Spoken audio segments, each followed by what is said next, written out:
우리 한번 이렇게 눈으로라도 같이 인사하셨으면 좋겠습니다. 하늘 복 많이 받으십시오. 감사합니다, 여러분들.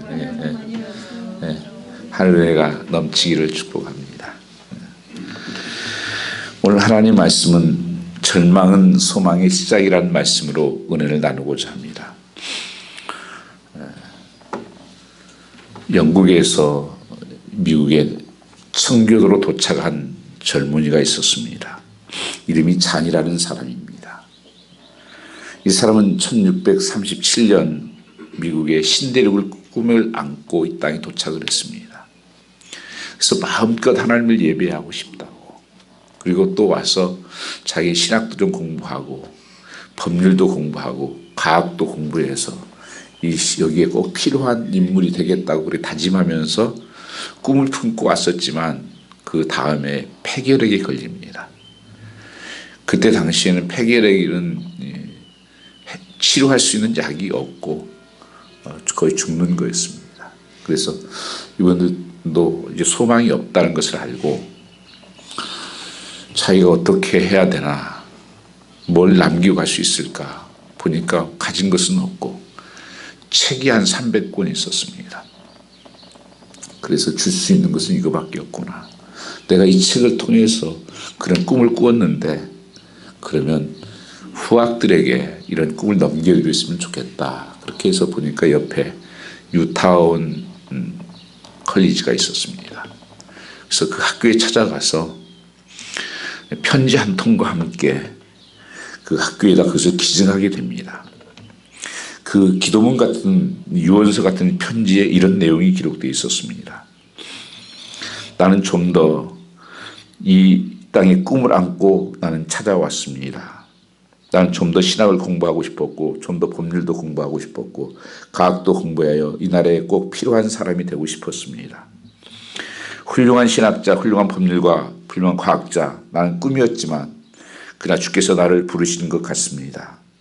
이 땅에서 다하지 못한 꿈, 이것을 나의 후학을 통해서, 후배들을 통해서 이루어질 것을 기대하면서 이 책을 하나님 앞에 드립니다. 이 땅을 풍성하게 하고 인류에 기여하는 위대한 거인들이 나타날 것을 나는 소망하며 기대합니다. 이 감동적인 이 책 헌정서를 받은 이 학교 이사들은 깊은 감동을 그때 받았다는 것입니다. 그래서 유타운 학교를, 이 사람 이름이 존인데 풀네임이 하버드예요. 존 하버드. 그래서 학교 이름을, 명칭을 하버드로 바꾸고 그분이 가지고 있었던 그런 비전을 이루는 그의 학교 목표를 세우게 됩니다. 그래서 이제 하버드가 생기고, 이분은 지금 하늘에 계시겠지만 자기의 그 작은 씨앗이 작은 미랄이 되어서 얼마나 많은 그런 영향력 있는 꿈을 이루고 그 비전너리가 되었다고 하는 것을 아마 알 수가 있을 것입니다.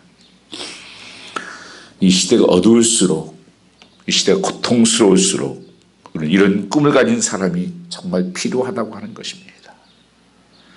우리가 앉았던 삶에서 일어날 때가 되었습니다. 다시 한번 우리 삶의 리포메이션이 일어날 때가 되었다고 하는 것입니다.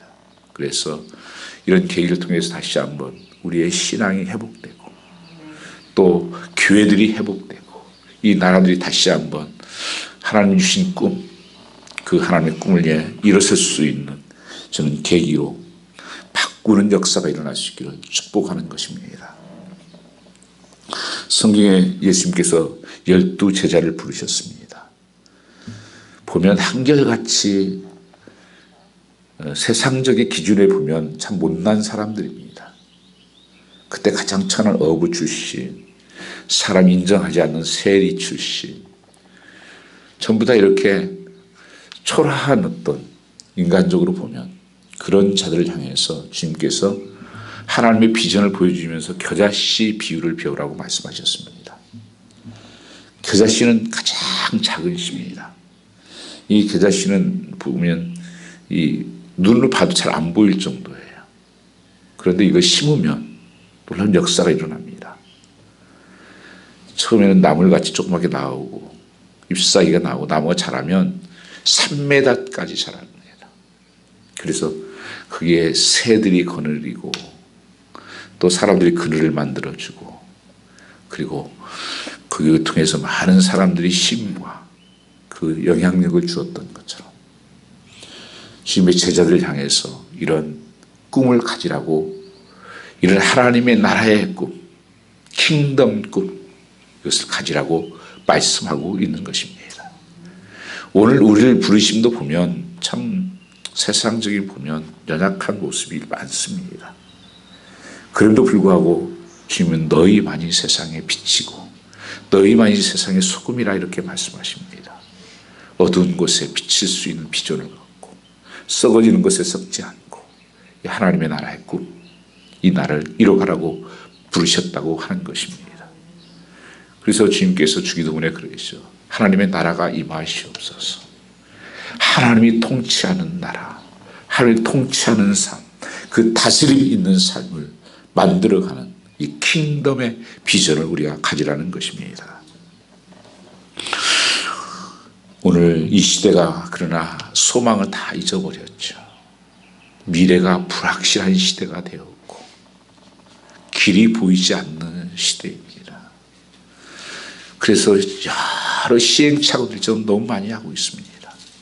나라 대통령도 시행착오를 너무 많이들 하고 있고, 또 이 시대가 어떻게 지금 가야 되는지, 이 미국은 정말 보이지 않잖아요. 지금보다도 더 앞으로 일어날 일이 전 무섭고 힘든 여정이라고 하는 것입니다. 나라만인 것이 아니라 온 세계가, 또한 국민들이 이런 꿈을 잃어버린 감옥과 같은 그런 삶을 지금 지나가고 있다고 하는 것입니다.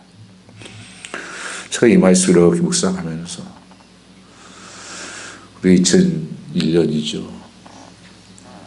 미국의 펜타곤이 공격을 받았습니다. 미국의 가장 힘이 있는 군사력을 가지고 있는 중심안이 펜타곤이에요. 거기를 쳤습니다. 그리고 미국의 가장 부의 상징이고 경제의 상징이었던 트윈타워를 쳤습니다. 그러니까 여러분, 그냥 단순한 사건이 아니에요. 그거예요. 사람들이 바벨탑처럼 만들어 놨던 것들, 우리가 이것을 믿고 산다, 우리 이것이 있다 자랑스러웠던 것들을 다 쳤습니다. 미국은 그리고 전혀 다른 나라가 돼가기 시작을 했습니다. 그 전과 비포와 애프터는 전혀 다른 나라입니다. 미국은. 지금 또다시 누가 예상을 하고 생각을 했겠습니까? 미국이 이렇게 됐지. 3개월 전만 해도 우리는 괜찮아. 세상이 뭐라고 해도 우리는 괜찮아. 이런 풍조였습니다. 한 3개월 사이에 너무 많은 것을 바꿔놓았고, 그런데 여러분, 참 교묘하게 우리가 가장 중요하게 여기고 의지하는 것들을 쳤다고 하는 것입니다. 생명이에요. 참 한 생명 한 생명이 천하보다 귀한 영혼인데, 수많은 생명, 여러분도 봤을 거예요. 저는 하이티 같은 데서 일어나는 일들이 뉴욕에서 일어나더라고요. 사람들이 그 지진으로 매장했던 30만 매장했던 데를 제가 간 적이 있는데, 미국에도 그 매장을 하더라고요. 그 생명이. 미국에도 마찬가지죠. 그게 다 연결되면 다 이렇게 가까운 것들이에요. 참 마음이 찢어지는 아픔이 있죠. 고통이 있고, 어찌 이런 일이 있을 수 있을까. 그리고 경제를 친 것. 나라뿐만 아니라 개인적인 이제 일구었던 모든 삶의 경제적인 것들이 어떻게 해야 되나, 이 부분들. 두려움에 사로잡히게. 가장 내가 의지하고 중요하게 여겼던 부분들을. 그리고 교회를 또 거기에 연결시켜서 예배하지 못하게 하고, 사람들과 다 이렇게 비대면식 만나지 못하게 하고, 사람 관계를 가지 못하게 하고, 그래서 참으로 어떻게 해야 되는지 인생들이 무너지는 것을 우리는 보고 있는 것입니다. 과연 이런 상황에서 우리에게는 소망이 있는 것일까? 성경은 그렇다고 말씀하고 있습니다. 미래가 불확실하고 보이지 않지만 너희 믿는 자들에게는, 하나님 믿는 자들에게는 하나님이 살아계시고 그분이 함께 하시기 때문에 소망이 있다는 것입니다. 오늘 본문이 그것을 말씀하고 있습니다. 이 사도 바울에게도 절망은 낯선 손님이 아니었습니다. 사도 바울도 절망의 자리에 들어갔다는 것입니다. 주님을 따르고 정말 수제자 중에 수제자지요. 그 고백을 보면 8절에 살 소망이 끊어졌다 그렇게 고백을 합니다. 살 소망이 끊어질 절망이 아닙니까? 이 절망했지만 그러나 그런 절망에 빠지지는 않고 있습니다. 9절에는 뭐라고 말합니까? 마음의 사형 선고를 받았다. 사형 선고. 마음이 무너졌다. 마음까지도. 이제는 회복할, 세상적으로 보면 아무 기운이 없다. 성경 말씀은 여러분 과장하거나 더 보태고 하지 않아요. 저는 과장도 있고 보태는 것도 있겠지만 성경은 그렇지 않습니다. 성경은 사실이에요. 사도 바울이. 여러분은 어떻습니까? 이 사도 바울의 고백이 어떤 공감이 옵니까? 살 소망이 나는 없어 이제.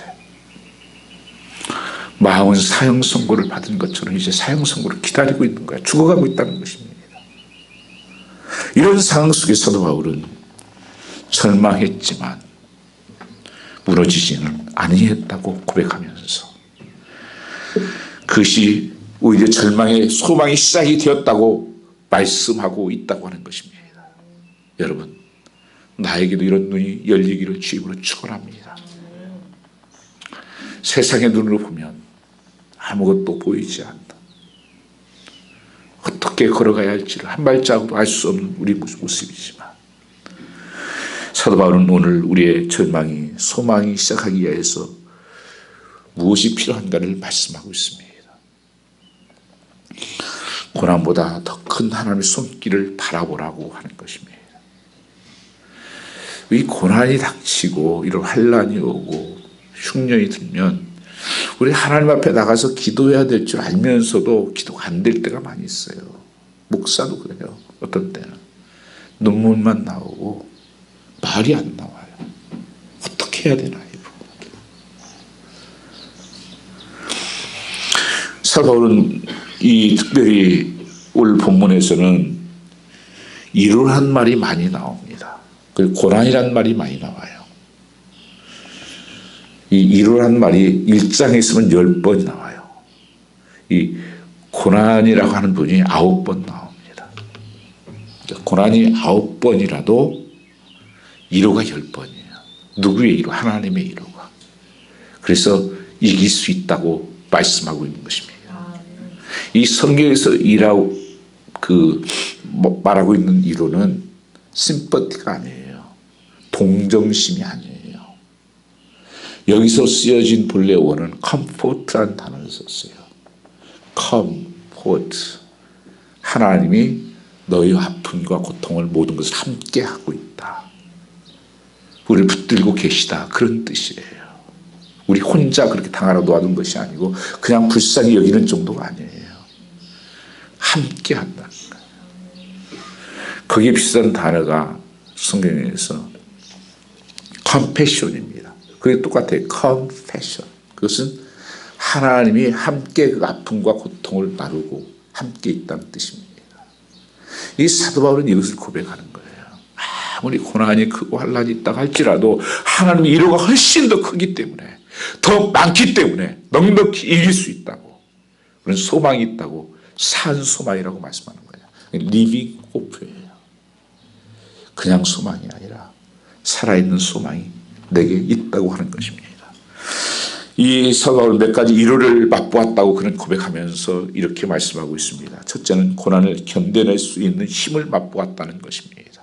6절 말씀해 보시면 사도 바울은 고난을 견뎌낸다 그런 뜻을 가지고 말씀하고 있습니다. 내가 고난을 견디어냈다. 왜요? 하나님이 함께 하시니까, 멍에를 같이 매주시니까 내가 견디어냈다.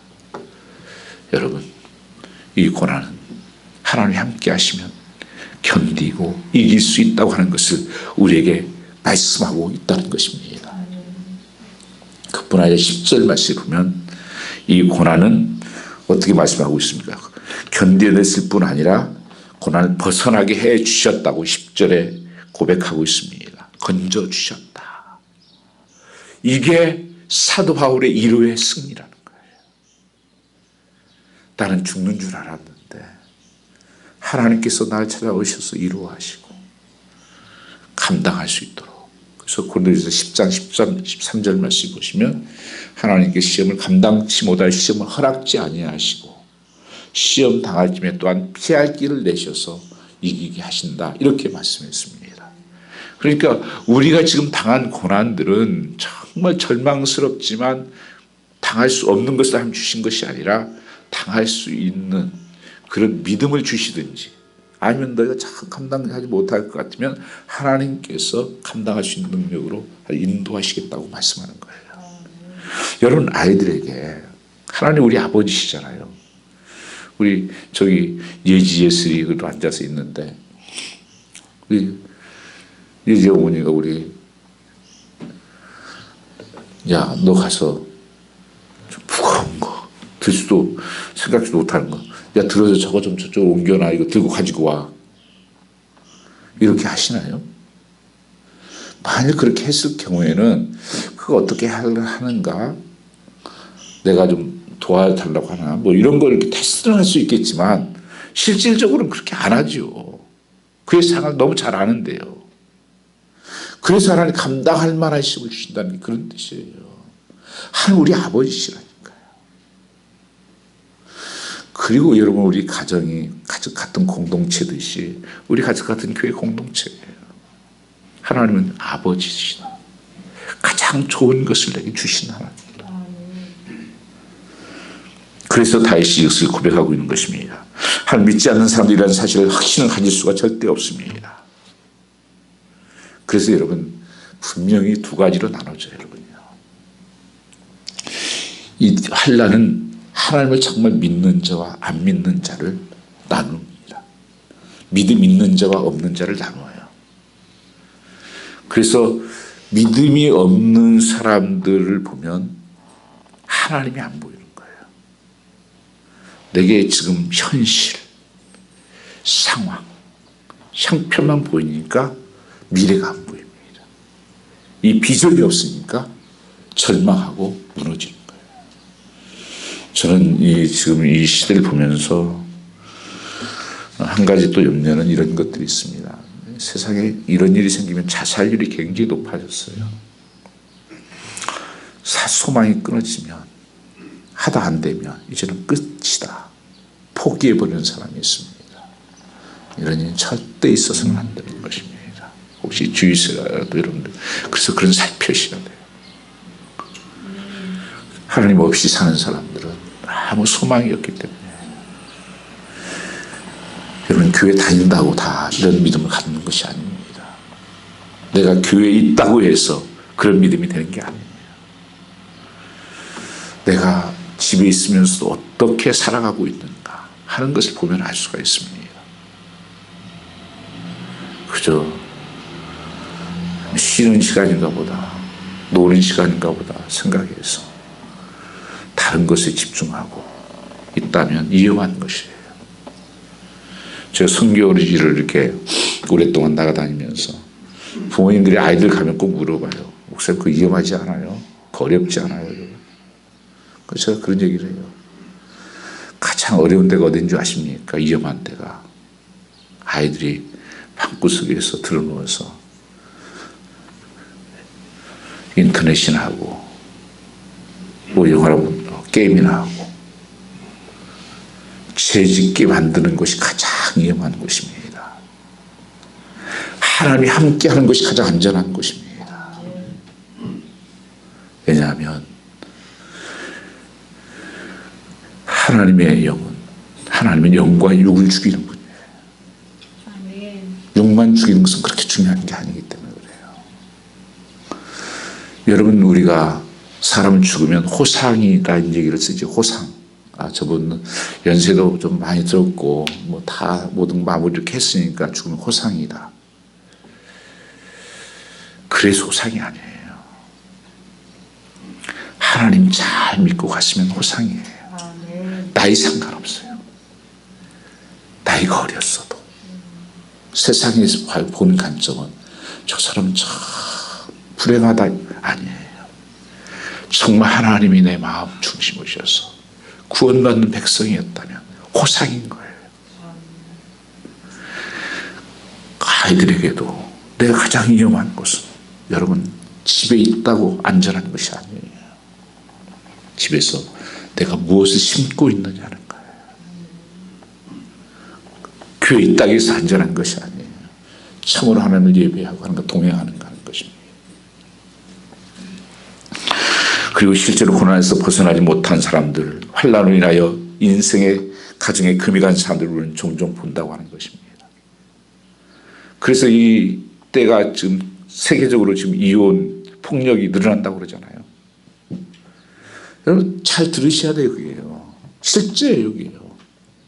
아니 일도 안 하고 시간도 많고 부부들도 이 얘기할 시간도 많고 그렇던데 왜 이혼율이 늘어나고 폭력이 세계적으로 그렇다는 겁니까? 고난이 축복이 되는 것은 자동으로 되는 것이 아닙니다. 전지전능하신 하나님이 개입하실 때 가능한 것입니다. 모든 고난과 환난과 역경을 사용하여 오히려 좋은 결과를 가져오게 하시는 하나님이 살아계시고 우리를 돌보시기 때문에 가능하다고 하는 것입니다.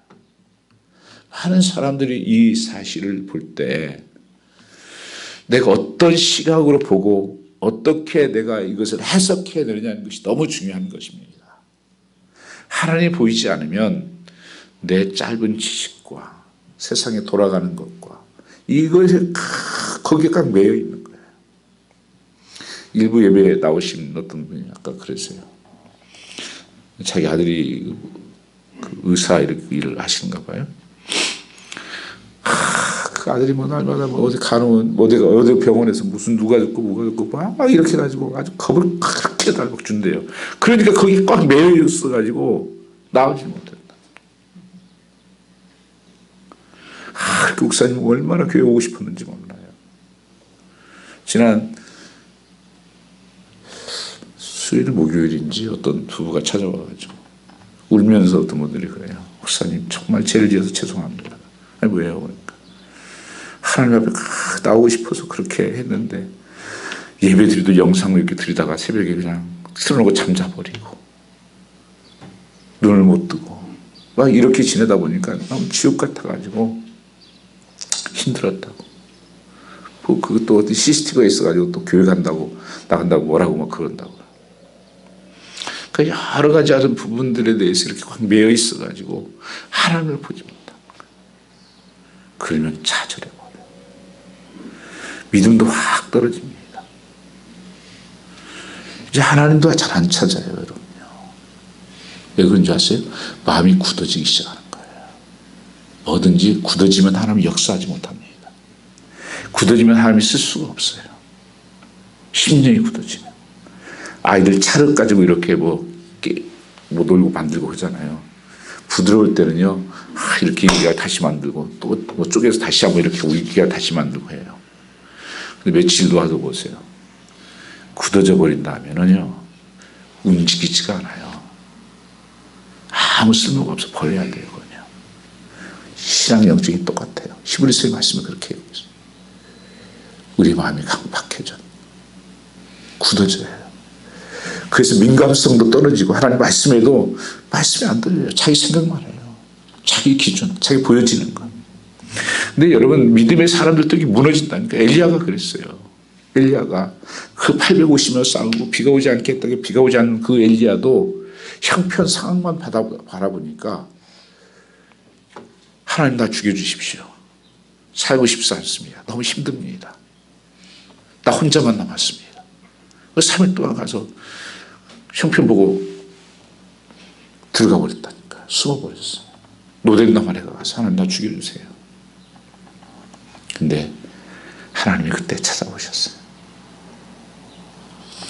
오셔서 주님이 뭐라고 야단치신 것이 아니라 물을 먹이고 어루만져 주고 떡을 먹이고 새로운 비전을 주는 것을 알 수가 있습니다.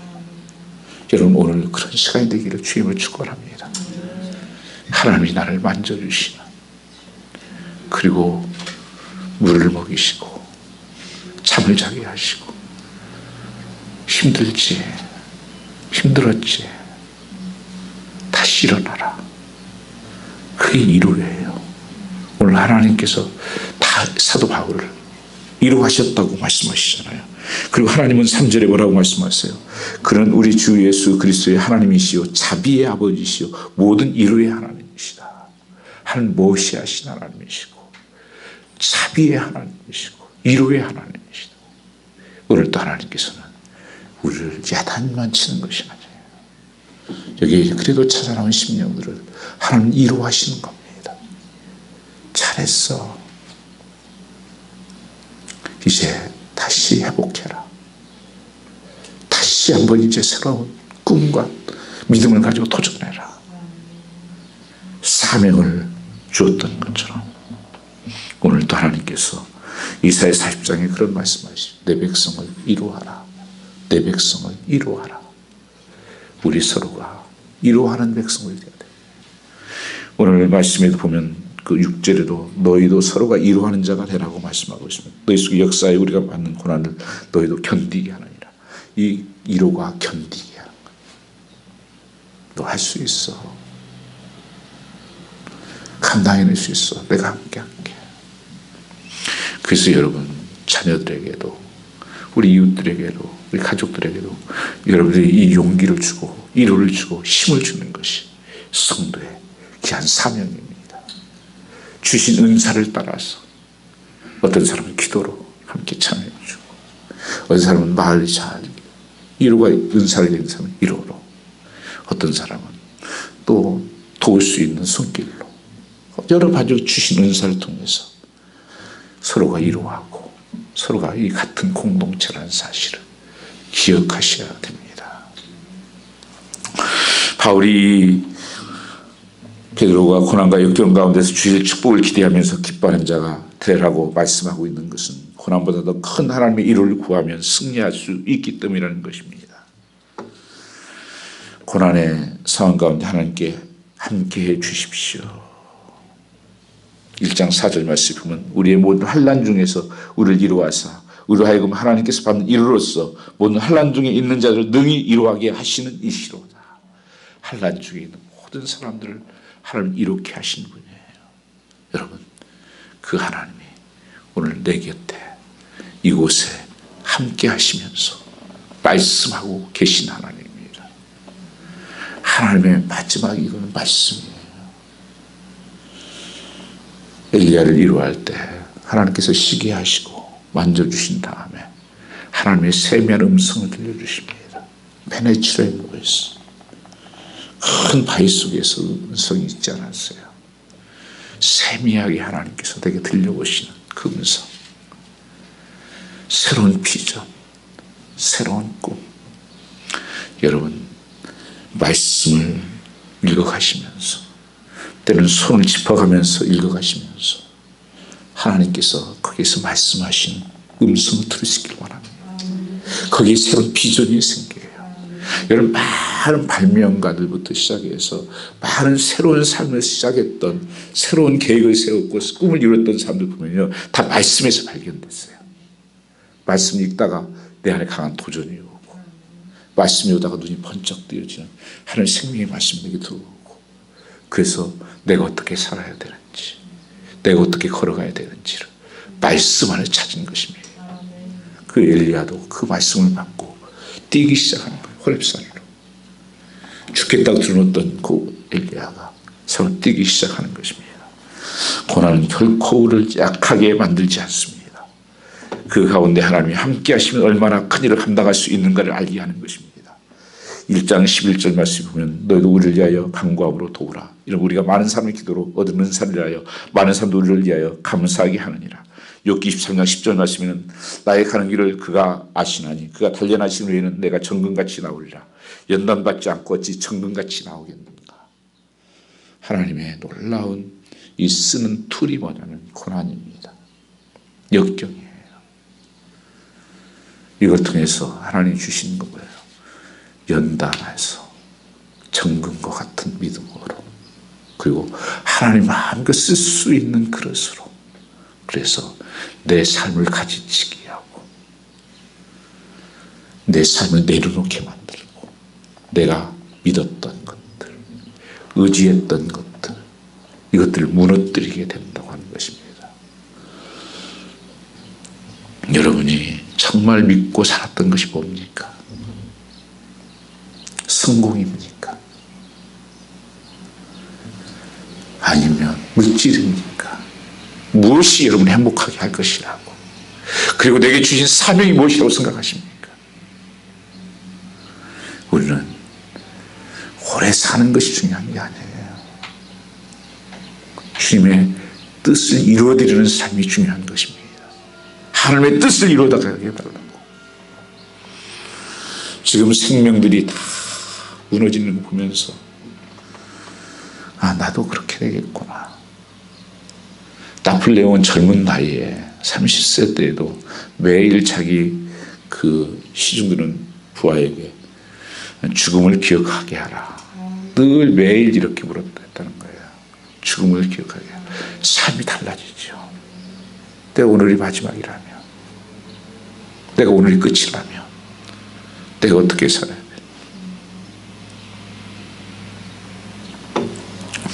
이 생명뿐 아니라 물질도 마찬가지입니다.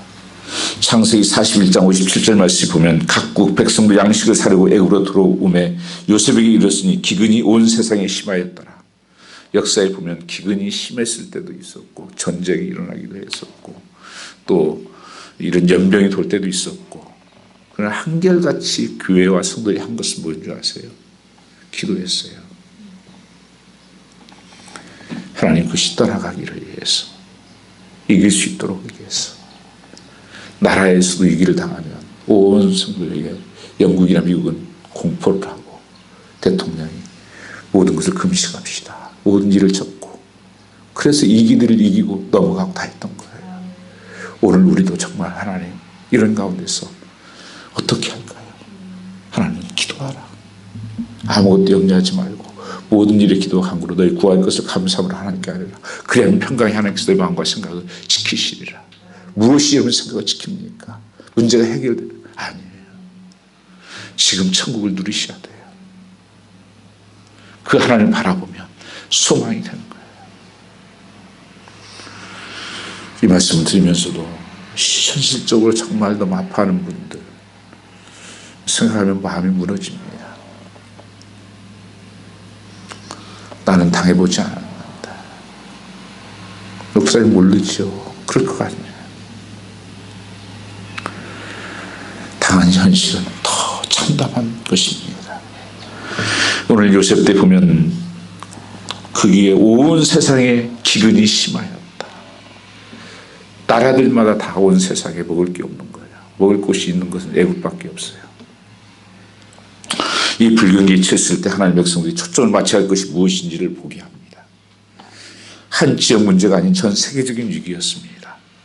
기근, 사막, 죽음, 비참에 굶어가는 것을 의미하는 것이죠. 그래서 우리는 하나님의 관점에서 고난을 통해서 한 뜻을 이루는 것을 볼 수 있어야 한다고 하는 것입니다. 고난에서 하나님의 뜻이 무엇입니까? 예수님도 늘 고난 가운데 그 뜻을 찾기 위해서 기도하셨고 하나님을 물었던 것이에요. 기독교를 하는 제자를 데리고 와서 달려있어 너희가 기도해달라. 내가 심히 힘들고 고통스럽다. 그리고 마지막 십자가 지시면서까지도 할 수만 있으면 이 잔을 내게서 옮겨주십시오. 엘리 엘리 나말 사봤다. 나의 하나님 어찌 나를 버리십니까? 그 마지막 기도를 뭐였어요? 내 뜻대로 마옵시고 아버지의 원대로 되기를 원합니다. 아버지의 뜻이 어디 있습니까? 여러분이 이 고통에서 물어야 될 질문은 이것이에요. 아버지의 뜻이 어디 있습니까? 내게 말씀하시는 세면 음성을 들려주십시오. 이 창세기에서 우리가 이 보면은 하나님의 뜻이 무엇인지를 볼 수가 있습니다. 야곱 가정은 비참하게 뭐냐면 다 흩어졌습니다. 야곱 가정이. 요셉이 노예를 팔아버리고 그 아버지는 죽은 줄을 알고 있는 요셉. 그렇게 사랑하는 아들인데 보지를 못하니 하루라도 편할 날이 있었겠어요. 야곱은요.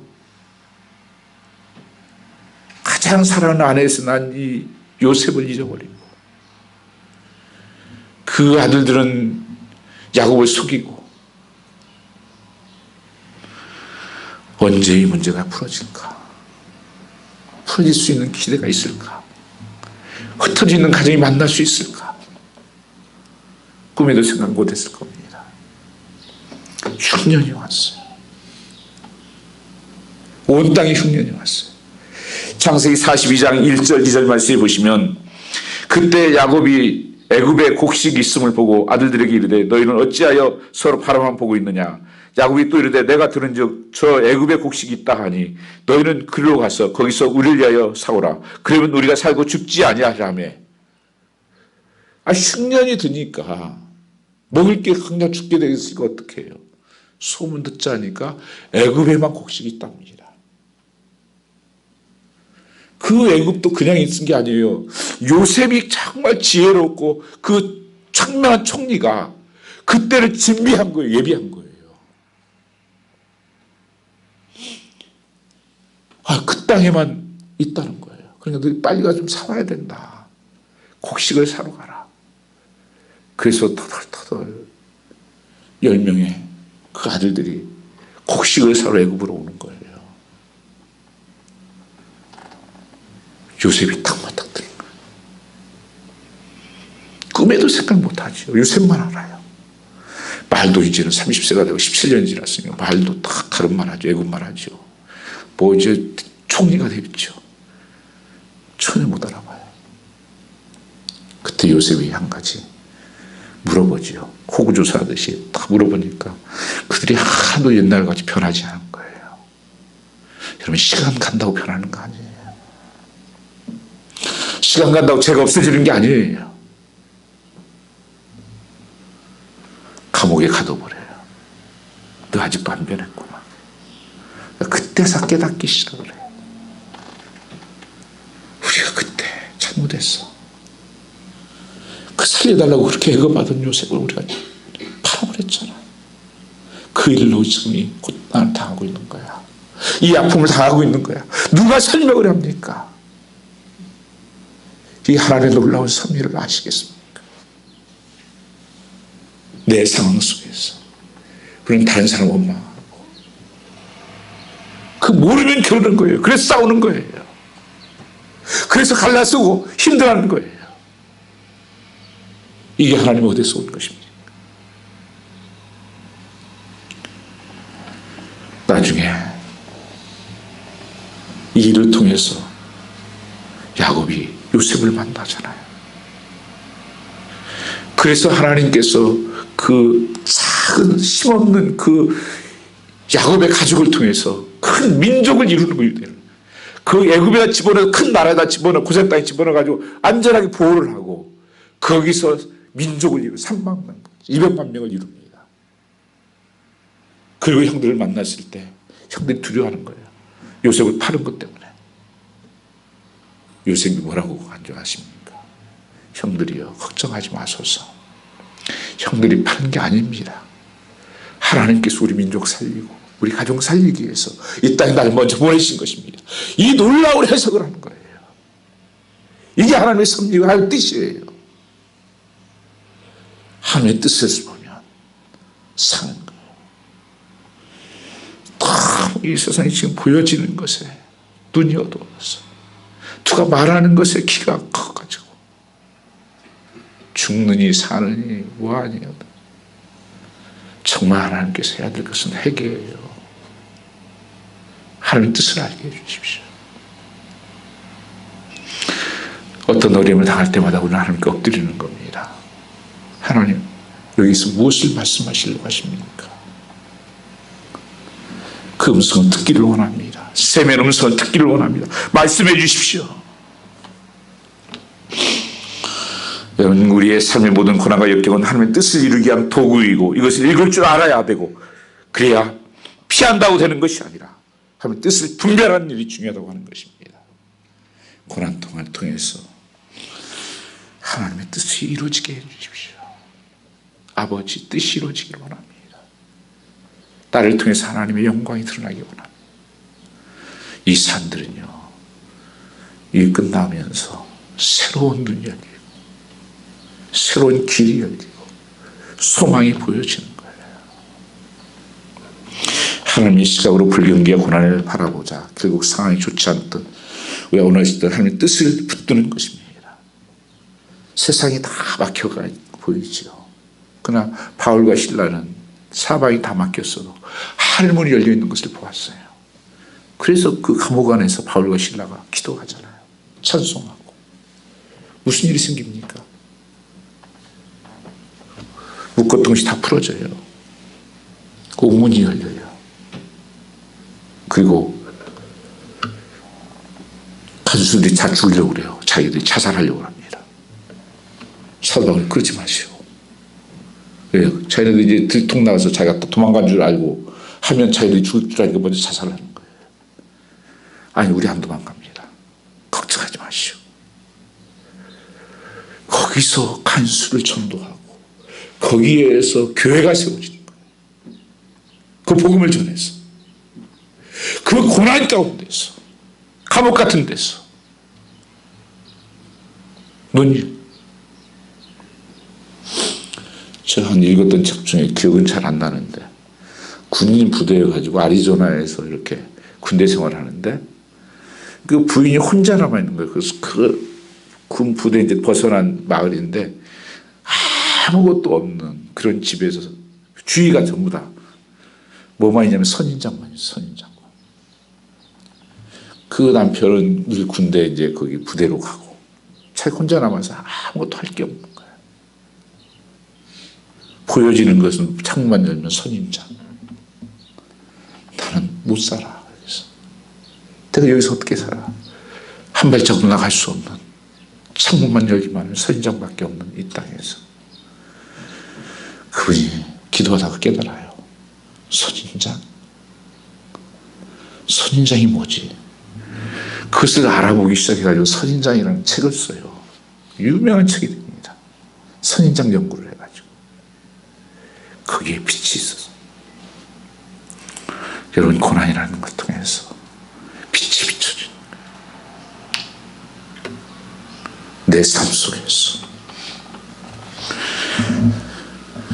요셉이 감옥에서 2년을 있었습니다. 요셉이 있을 때 초창기에 왕의 신하 둘이 들어와요. 술 가는 자고 떡 부는 자하고 그 잘못해서 같은 감옥에 들어왔어요. 하루아침 보니까 그들이 걱정 근심에 비시장 쫙 있는 거예요. 요셉이 보고 아니 왜 당신이 우리 걱정 근심이 많아? 아니 누가 많아야 돼요? 요셉 아니에요. 억울하게 누명 쓰고 그것도 비참한 이게 뭡니까? 강간 미수범이요. 그게 감옥에 갇혀 있는데 손 한 번 잡아본 적도 없는데 근데 그 사람들이 얼굴 피보니까 근심이 너무 많은 거예요. 그래서 왜 그랬어? 그러니까 꿈을 꾸었는데 정말 어젯밤 해석이 안 돼서 그렇습니다. 그러니까 꿈을 다 해석해 줘서 꿈대로 다 해줬어요. 그리고 요셉이 한 가지 부탁을 합니다. 당신들이 다 이렇게 꿈대로 되어서 지기가 이제 다시 복직이 되거든. 나는 정말 이 죄 지은 것 때문에 온 것이 아닙니다. 난 이런 일을 이렇게 왔었는데 난 잘못한 게 사실 없습니다. 여러분 요셉이 함께하고 하나님이 함께한다고 해서 아무 마음 근심이 없는 거 아니에요. 여러분요. 이 세상 사람들 다 마찬가지예요. 마음속에 두려움도 있고 걱정도 있는 거예요. 그 요셉이 그렇게 부탁을 했어요. 근데 뭐라고 하는지 아세요? 성경 말씀이 그들은 요셉을 잊어버렸다라는 거예요. 요셉은 날마다 매일 내 문제로 기다렸을까? 무슨 기벌이 오지 않을까? 좋은 소식 오지 않을까? 이거 빨리 와야 되는데 그런데 잊어버렸다는 거예요. 성경 말씀은 긴 시간, 단조롭고 평범한 시간, 그 의미 없어 보이는 시간들, 요셉에는 어떤 시간이었을까요? 고난이라고 생각했을까요? 사실 고난 시간이 고난인 것은 의미가 없어 보이기 때문입니다. 의미 없이 보이는 2년이 지났습니다. 이 기간 동안 하나님은 뭐하고 계셨을까? 하나님 어디 계세요? 하나님 잠자고 계셨나요? 바삐 일하고 계셨어요. 창세기 41장 8절 말씀해 보시면 바로왕이 꿈을 꾸어요. 그리고 마음이 번민이 생겨요. 다 꿈을 해석해달라고 아무도 해석을 못해. 이게 무슨 희한한 꿈을 꿨는데 이런 게 없었는데 이 꿈을 해석을 못하는 거예요. 밤잠을 못 자요. 그러니까 그 신하들이 그걸 알고는 생각이 갑자기 난 거예요. 왕이 우리가 잊고 있은 게 있습니다. 뭔데? 우리 이런 일이 있을 때 감옥에 있을 때 이 꿈을 정말 기가 막히게 해석하는 사람도 있었습니다. 그 누구야? 요셉입니다. 사람은 잊어버렸어도 하나님은 기억하신 하나님이에요. 나는 잊어버려요. 하나님은 기억하세요. 나를 더 아시는 분이 나의 하나님이에요. 우리의 멀탈을 세심 받으신 하나님이십니다. 가장 좋은 것으로 채워주시는 분이에요. 시간까지도, 그 타이밍까지도 빨리 내려오라. 예쁜 옷을 입히고 단장을 시키고 수염도 깎고 머리 깎고 해서 마음이 탁 내려오라. 자꾸 기도합니다. 요셉이. 이게 무슨 꿈입니까? 하나님이 다 가르쳐주죠. 다 해석해 주니까 기가 막힌 거예요. 싹 모든 게 풀어지고 잠도 자고 그대로 된 국무총리다. 하루아침에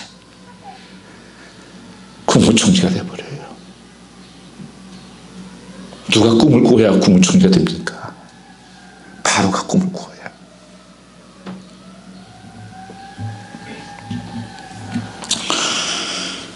세상을 움직이는 건 하나님이십니다. 바이러스가 세상 움직이는 거 아니에요. 거기에 눈 두고 거기에 초점 두지 마시기 바랍니다. 하나님께 초점을 두세요. 하나님 지금 일하고 계시는 거예요. 어떤 분은 기다리고 계세요. 그래도 불구하고 내가 생각하면 하나님께서는 교만이라고 하는 우상을 깨뜨리기도 하시고 기회를 주셨고 있다고 하는 것입니다. 다 이루어지지 않는가? 오늘 하나님 앞에 이 말씀 붙잡고 부르짖어야 됩니다. 하나님, 내가 감옥에 있어도 하나님은 일하셨다. 내가 기도만 해도 하나님은 일하실 거야. 이 자세가 믿음이에요. 내가 하나님을 바라보고 있습니다. 하나님 열어주십시오. 두려운 마음 내려놓고 하나님 일하심을 바라보시기 바랍니다. 내가 내 인생을 다 알아야 한다. 내가 일을 해야지 한다고 교만한 마음을 내려놓으십시오. 내 인생을 내가 어떻게 책임집니까? 나도 나를 모르는 인생인데 내일 일도 모르는데 그래서 두려운 거 아닙니까? 하나님은 다 아신다니까요. 노인가 어려움을 통해서 하나님의 뜻이 이루어지는 것이 필요하다는 것입니다. 오늘 9절 말씀 같이 한번 읽어보겠습니다. 우리 마음에 사형선고를 받은 줄 알았으니 이는 우리로 자기를 의뢰하지 말고 오직 죽은 자를 다시 살리시는 하나님만 의뢰하게 하심이라. 하나님께서 말씀하시는 게 뭡니까? 이제 너희는 이 고난이 뭐냐? 세상 것들 의지했던 것들 내려놓고 하나님만 의지해라. 너도 의지하지 말고. 본문에 자세히 보면 사도 바울도 내 자신을 좀 의지했던 것이 분명히 보여집니다. 저는 사도 바울이 의지했던 게 많았던 사람이에요. 저는 가말리알 대학에서 가장 최대 학부예요. 거기서 공부를 했습니다. 그때 당시 로마 시민권이 미국 시민권 말할 수 없어요. 로마 시민권자예요. 그걸 어떻게 돈 주고 살려고 그렇게 많은 사람들이 돈을 투자했어요. 율법 중에 율법사 중에 율법이에요. 바리새인 중에 흠이 없는 자예요. 아무도 부족함이 없는 사도 바울. 그가 나중에 예수를 만나고 모든 것을 배설물로 나눈 적입니다. 내 자랑은 십자가밖에 없습니다. 하나님만 바라봅니다. 이게 고백이 되는 거예요. 이제 나는 주를 위해서 살겠습니다. 여러분이 믿었던 것들, 내가 바라보았던 것들, 이제는 초점을 옮기라는 것입니다.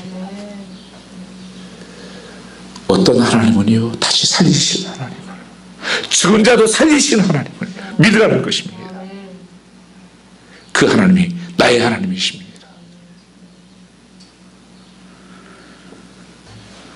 로마서 5장 5절 말씀에 보면 사단은 이를 소망을 파기하고 소망을 빼앗는 자로 나옵니다. 그러나 로마서 5장 5절 말씀, 하나님은 우리를 사랑하사 경험하게 하시는 이유는 소망이 부끄럽지 않게 하려 함이라고 말씀하고 있습니다. 우리는 이 소망이 있는 사람들, 십자가 앞에 서야 됩니다. 왜냐하면 십자가에게 주님이 우리의 절망을 소망을 바꿔주셨기 때문입니다. 거기서 살아나셨기 때문입니다. 그래서 이 죽음이 두렵지 않고 내가 죽는 것이 영광스러운 거예요. 성도의 죽는 것은 복이라고 말씀했습니다. 죽음이 두렵지 않은 사람이 되니까 제자들이 어떤 일이 벌어집니까? 세상이 뒤집어져요. 담대한 믿음을 가지고 여러분 일어설 수 있기를 원합니다. 예수의 이름으로. 모든 믿음의 사람들은 다 또 예수 이름으로 나갔습니다. 오늘 이 말씀이 나의 복음의 비밀이요 능력이 되시기를 축복합니다. 같이 통속을 한번 기도하겠습니다. 하나님 말씀 생각하시면서 오 아버지 하나님, 오늘 또 우리를 살아계셔서 역사하시는 여호와 아버지 하나님, 이 시대가 절망과 어둠 가운데 있습니다. 주 예수여 오시옵소서. 때로는 사망의 음침한 골짜기를 가고 또 아버지 하나님이여 사망 선고를 받은 것 같고 아버지 죽음의 위기 가운데 있다고 할지라도 내가 두려워하지 않으면 주께서 나와 함께 하심이라고 고백했던 것처럼 아버지여 나는 약한 자입니다. 나는 넘어질 수밖에 없습니다. 그러나 이로의 하나님, 자비의 하나님, 능력의 하나님이 나와 함께 하시면 능히 이길 수 있다고 말씀했습니다. 오늘 또 나를 이로하시며 나와 함께 하시며 주만 바라보라고 말씀하신 여호와 아버지 하나님, 아버지 하나님, 모든 것이 하나님 손 안에 속해 있습니다. 하나님 능력 안에 속해 있습니다. 내 힘이 아닙니다. 내 능력이 아닙니다. 예수의 이름으로 아버지 하나님이여 하나님의 이름으로 나가기를 원합니다. 앉았던 삶에서 일어서게 하여 주시옵소서. 앉은 베이가 예수의 이름으로 일어난 것처럼 뛰었던 것처럼 오늘 우리 신앙이 뛰게 하여 주시옵고 찬양하면 일어서게 하여 주시옵소서. 오 아버지 하나님, 사도 바울이 마지막까지 사명을 완수하며 감당했던 것처럼 우리에게 주어진 사명 끝까지 감당할 수 있게 하여 주시옵고 이 코로나 아버지 여러 가지 환경적인 어려움들 이길 수 있는 믿음을 주시옵소서. 오늘 또 하나님이 포기하지 않았으니 내가 포기할 수 없음을 믿습니다. 하나님의 살아계심이 내가 살 수 있는 믿음을 가지고 있습니다. 아버지 하나님, 사는 성도들을 이루하여 주시옵소서. 하나님의 이루의 영이 임하여 주시옵소서. 능력의 영이 임하게 하여 주시옵소서. 새로운 꿈을 꾸게 하여 주시옵고 새로운 비전을 갖게 하여 주시옵고 새로운 길을 열어 주시옵소서. 하나님 지혜의 영을 허락하여 주시옵고 능력을 허락하여 주시옵소서. 끊어낼 것을 끊어내고 새로운 길을 갈 수 있도록 새로운 끈을 붙잡을 수 있도록 축복하옵소서. 주께 감사하며 예수님 받들어 기도 올려 싸움나이다. 아멘.